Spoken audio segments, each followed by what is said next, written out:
Bro, seroprevalence Amerika itu sudah di atas 49%. Gila banget nih negara. Informasi ini datang dari seorang sahabat yang 10 tahun terakhir mengajar di sebuah kampus ekonomi di sisi timur Amerika. Dialah yang mengajari Bosman tentang MMT, Modern Monetary Theory. Beliau juga sahabat dari Stephanie Kelton, pejuang konsep ekonomi modern MMT ini, di mana konsep MMT ini dipakai Amerika. Namun yang diajarkan di kampus beda dengan yang Amerika pakai. MMT juga dipakai di Tiongkok, Jepang, Jerman, Inggris, dan saat ini Turki serta Argentina mengadopsinya.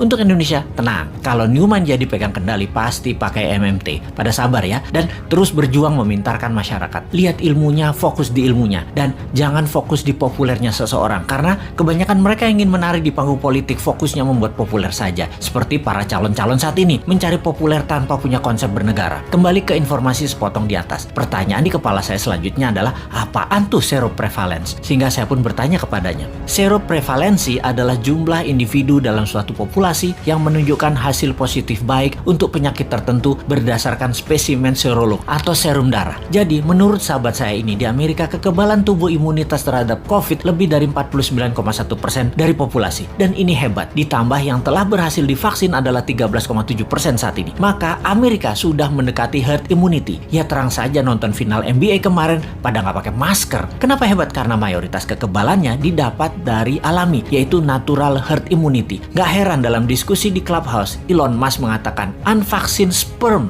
50 years from now are more precious than gold. Yang dalam arti sederhananya adalah sperma manusia yang tidak divaksin lebih tinggi nilainya dibanding harga emas 50 tahun lagi. Oke, wis jangan dipercaya omongan Elon Musk. Itu hanya omongan manusia oportunis. Sing bener pejabat saat ini, maha bener. Kita harus dukung terus demi utuhnya NKRI sampai masanya Newman tiba. Sing sabar ya. Kalau pandemi corona adalah bencana alam natural disaster, maka sesungguhnya kesembuhan alami adalah herd immunity natural juga untuk mengalahkannya. Sungguh, strategi yang terbaik adalah dari alam oleh alam. Kalau COVID adalah man-made disaster, ada dua strateginya. Nego dengan yang mengendalikan dan ikuti maunya mereka, atau tantang mereka, tantang perang puputan, tantang perang sampai mati. Pakai vaksin sendiri, pakai imunoterapi, pokoknya jangan pakai vaksin asing aja. Maniora, kalau nggak berani ya seperti saat ini, ikuti aja protokol globalis. Dilanjut oleh teman saya tadi. Jadi kalau Amerika pakai vaksin mengatasi herd imunitas secara mayoritas itu hoax, itu hoax. Bener, pakai vaksin, tapi hanya minor. Hanya palingan 20-30%an saja, yang 30%an nanti yang alami. Amerika pakai natural imunitas terbanyaknya. Lalu saya bertanya, kalau Tiongkok menangani COVID pakai vaksin ya? Dijawab olehnya, belum tentu. Tiongkok itu rezim komunis. Gak ada transparansi dan akuntabilitas bagi siapapun dari luar negeri bisa mengakses kebenaran informasi yang Tiongkok berikan. Siapa yang bisa memverifikasi berita kalau society dibungkam di sana? Banyak ahli-ahli luar Tiongkok mau fact finding masuk ke Tiongkok, nggak bisa, ditolak Beijing. Sebaiknya kita tidak consider data Tiongkok sebagai data utama. Semua data dari Tiongkok itu dari pusat partai komunis. Semuanya dialterate, diubah sesuai untuk kepentingan propaganda yang menguntungkan Tiongkok. Bisa saja ternyata Tiongkok juga pakai natural herd immunity, namun dipropagandakannya pakai vaksin. Taunya Tiongkok menyehatkan warganya dengan multivitamin dan mineral, sementara vaksin diekspor keluar sebagai dagangan internasional. Jadi Tiongkok kayak Amerika juga. Jangan-jangan 60%-nya pakai natural herd imunitas, sisanya vaksin. Siapa yang tahu? Banyak negara tergocek globalis cabal agar pakai vaksin mayoritasnya, yang natural imunitasnya dibatasi. Memang tidak deadly atau mematikan menggunakan vaksin itu. Vaksin faktanya memang mengurangi fatality kematian, tetapi sisi lain, ya kita jadi korban ekonomi, jadi miskin, kita jadi buyer beliin vaksin terus. Ya, semoga salah lagi nih data dari Tiongkok dan globalis kali ini. Tapi data seroprevalence yang dari Amerika mah bener.